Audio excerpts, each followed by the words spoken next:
Alas, felicítote con a exposición. Estamos no Museo Torres, e, bueno, a tua obra xa me chama a atención. E me chama a atención, sobre todo, para os que nos gusta a natureza e a camelia, eu non sei se dice que é Xapón, ou se é os japoneses que adoraron aquí, porque xa levan as tantas camelias e vícolas.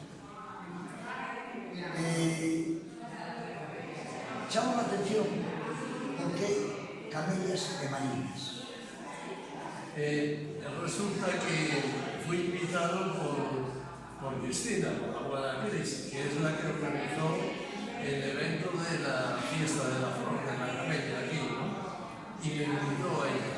Y el tema de ellos es la camelia y el mar, lo relacionado. Antes de haber a obra, cultura, houve Ales, para os que non sepan, ten unha colección de camelias ao lado do estudio, que aquele dividido, inspírase calquera, porque ten un huerto de camelias, e houve exposición de camelias grandes. Sí, hubo, y yo acompañé esa exposición, y al retirarla se remodeló y la amplié con más temas, y entonces continuó respetando un poco el sentido que tenía de la flor, relacionándola con el mar.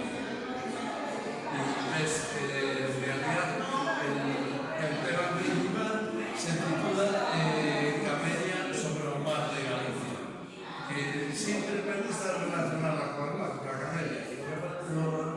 Nunca encuentro, es difícil encontrar temas muy cercanos al mar, pero me gusta. Bueno, camelias en todas las balsas, hay camelias hasta la playa. Sí, pero basta que las busques para que encuentres el tema apropiado para pintar, pues a veces no está mal. Bien, eu felicitarte.